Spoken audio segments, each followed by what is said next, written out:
Hey everyone, Anthony Scott here at ToyHypeUSA.com. Today we are checking out NECA's newly released Teenage Mutant Ninja Turtles Mirage Comics Savanti Romero figure that is inspired from the classic comic book series. Special shout out and thank you to site sponsor Entertainment Earth for sending along for a review. It's greatly appreciated.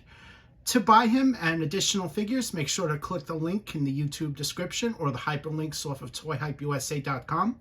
This will give you 10% off any in-stock item and free shipping on U.S. orders $79 plus. Savanti comes packaged in a window box, which you see here, and the artwork is inspired from the classic comic. You have appropriate logos, NECA, Nickelodeon, Ninja Turtles.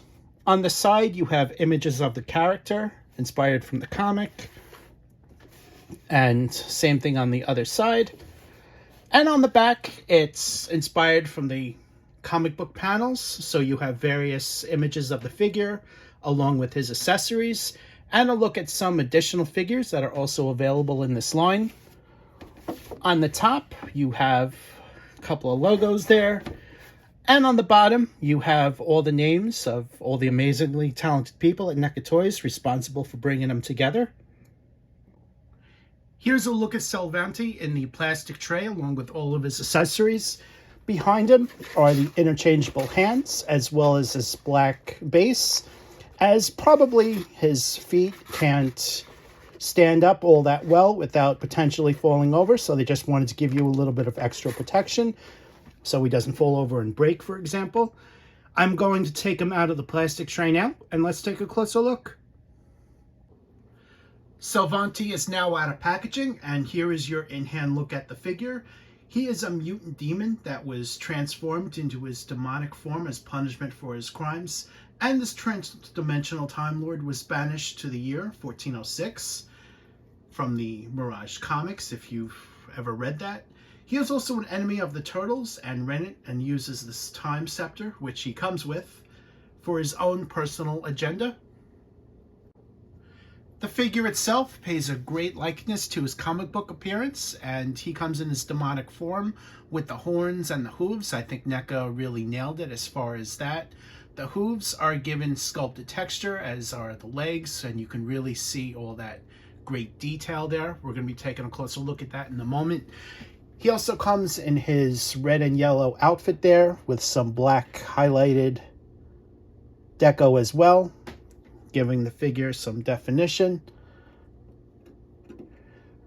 The shoulders are spiked. He has little gray spikes on there as well. He also comes with a black acrylic figure base to help him stand. As I'm turning him around, you see that I'm having a little bit of trouble getting him to stand up on his own. There we go. And that's because his feet are small, so he will tip over fairly easily on your toy shelf, so just be aware of that. Here's a closer look at the head sculpt. Phenomenally detailed. I think they nailed it as far as the likeness. The horns are also sculpted and made of a soft plastic, so you really don't have to worry about it snapping off, for example, if it was a hard plastic. Really good amount of detail and phenomenal paint applications applied to the figure, and especially the horns and the legs. As I said, the shoulders are spiked, and here is a closer look at that. The spikes are a little bit on the sharp side, so since this is an adult collectible, they can get away with little things like that compared to a child's toy, for example. What I like about the head sculpt is that they even went ahead and put a hinge joint right there on the jaw, so you can open his mouth, see his tongue and his teeth right there. The eyes are red and yellow, as you can see as well. And the ears are pointy right there on the side. Let's take a look at the back of the head. Really good amount of detail there. And here's a look at the back of the horns as well. They start out through the top there and come down all the way down the back as well.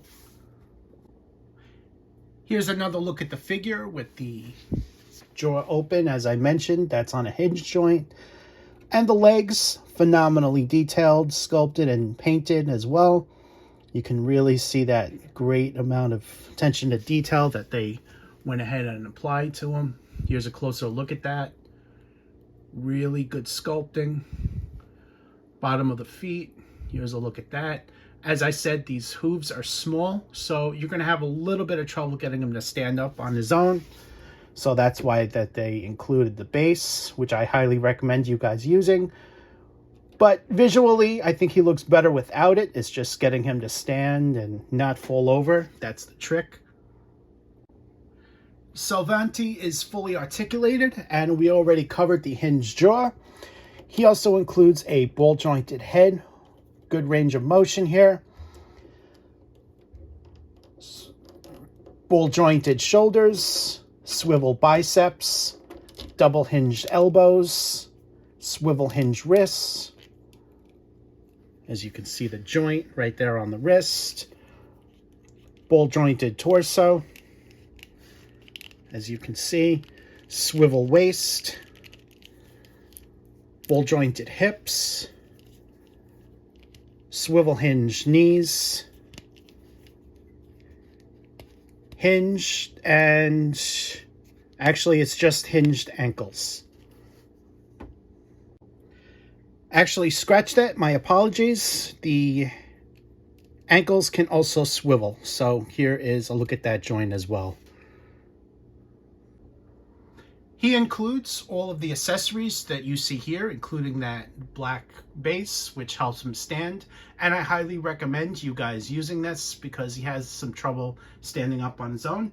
He also includes a total of 3 sets of interchangeable hands, the time scepter, and 2 effect pieces.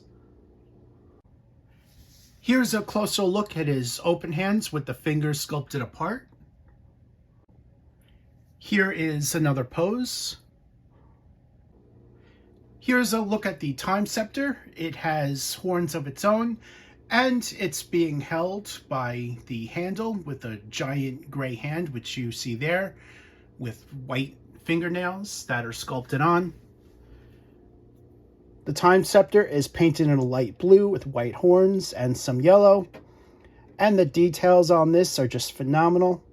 Here is closer look at it. As I said, I've been having a little trouble getting him to stand, so that's why he's a little wobbly. But again, here's a closer look at the time scepter. This is the back of it, and bringing it up front. Here is the front. Here is another pose. Here is one last pose, this time with the open mouth. Here's a look at the effect part, which fits on his open hand sculpt. Here I swapped out the hands to the other side just to give you guys another look at he comes with the same interchangeable hands.